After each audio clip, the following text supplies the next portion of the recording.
जय हिंद दोस्तों, नए इन्फॉर्मेटिव वीडियो में आपका स्वागत है। दोस्तों, हम आज इस वीडियो में बात कर रहे हैं आरबीआई की तरफ से एक नोटिफिकेशन आया है जिसके अंदर कहा गया है कि इन तरीके के कोई भी अकाउंट अगर किसी भी बैंक में है तो उसको क्लोज कर देना चाहिए, क्योंकि ऐसे अकाउंटों में फ्रॉड के चांसेस बहुत ज्यादा है आज की डेट में।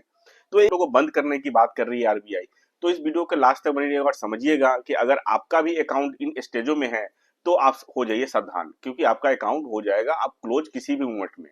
सबसे पहले दोस्तों, हमारे चैनल पे नए हैं तो लाइक या सब्सक्राइब जरूर कर ले, क्योंकि हमारे चैनल बैंकिंग फाइनेंस से रिलेटेड सारा अपडेट लेके आता हूँ। हमारे चैनल पे आरबीआई और बैंकों रिलेटेड जितने नोटिफिकेशन होता है वो वीडियो के तौर पे देखने को मिलता है। चलिए वीडियो को स्टार्ट करते हैं। दोस्तों, आज वीडियो में हम बात कर रहे हैं आरबीआई की तरफ से लेटेस्ट नोटिफिकेशन आया है और जिसके अंदर बैंकों को ये कहा गया है कि अगर कोई भी अकाउंट इन स्टेजों में है तो आप इमिडिएटली उसको क्लोज कर दीजिए, नहीं तो आज की डेट में बहुत सारे फ्रॉड के चांसेस उस अकाउंट में हो सकते हैं। तो अकाउंट कैसे कैसे हैं? सबसे पहला अकाउंट है डोरमेंट अकाउंट। अगर कोई भी अकाउंट 2 साल से अधिक यूज नहीं हो रहा है और वो डोरमेंट के स्टेज में चला गया है तो उस अकाउंट को इमिडिएटली क्लोज कर दिया जाए और बैंक कस्टमर को इंटीमेशन दे। अगर कोई भी अगर रिस्पॉन्ड नहीं आता है तो इमिडिएटली उस खाते को क्लोज कर दे।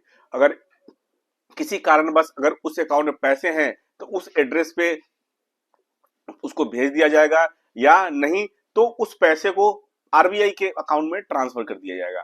सेकेंड, दूसरा है दोस्तों इनएक्टिव अकाउंट।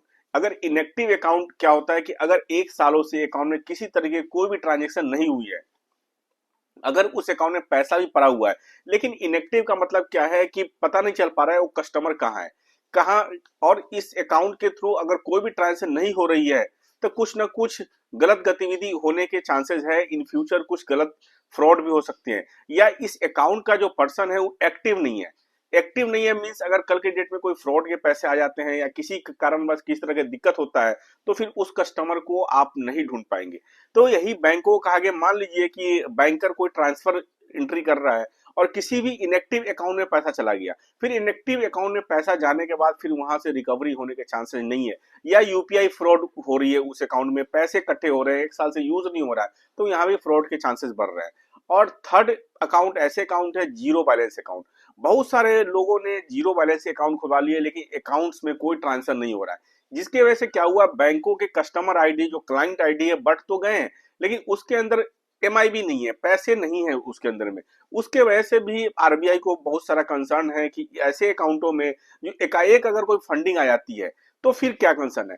बैंक आरबीआई ये चाहता है कि जो भी अकाउंट खुले वो एक्टिव स्टेज में हो, क्योंकि फाइनेंशियल लेन देन है। कल के डेट में किसी की गलत एंट्री चली गई या किसी की फ्रॉड हो गए उस अकाउंट में, और फॉरेस्टर का पैसा अगर उस अकाउंट में आ गया, अगर वो पर्सन एक्टिव ही नहीं है फिर पैसा रिकवरी कहां से होगा। अगर एक्टिव नहीं है तो कुछ ना कुछ कंसर्न जरूर है। तो ये सारा कुछ देखते हुए बैंकों को नोटिफिकेशन दिया गया है कि अगर इस कंडीशन में डोरमेंट, इनएक्टिव या जीरो बैलेंस अकाउंट अगर किसी बैंक में है तो इमिडिएटली उसको क्लोज किया जाए और उसके ऊपर एक्शन लिया जाए।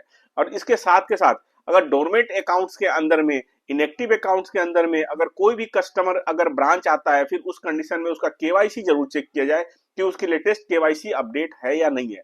लेटेस्ट केवाईसी भी अपडेट करना बहुत ही इंपॉर्टेंट है आज के डेट में। जहां पे कस्टमर रहता है उस वहां का एड्रेस, वहां की सारा डिटेल्स कस्टमर पास होना चाहिए। साथ के साथ प्रोफाइलिंग बहुत ही इंपॉर्टेंट है आज के डेट में।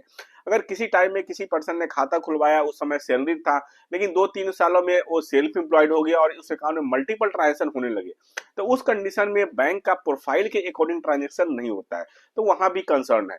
तो ये सारा कुछ देखते हुए बैंकों को ये नोटिफिकेशन मिला हुआ है कि आने वाले दिनों में ये होने जा रहा है। अगर आपका भी अगर इन तीनों में से कोई किसी तरीके का अकाउंट है तो आप ब्रांच विजिट करके आप उसको एक्टिव करा सकते हैं, या आपको यूज नहीं है तो उसको क्लोज करवा लीजिए, नहीं तो बैंक इंट्रोड्यूस क्लोजर या आपके ऊपर नोटिस आ सकता है। तो दोस्तों, आशा करता हूँ वीडियो बहुत ही इंफॉर्मेटिव है। हमारे चैनल को सब्सक्राइब जरूर कर ले, क्योंकि ऐसे जो इंपॉर्टेंट वीडियो है आप तक मिलता रहे। तो वीडियो में रहने के लिए थैंक यू वेरी मच।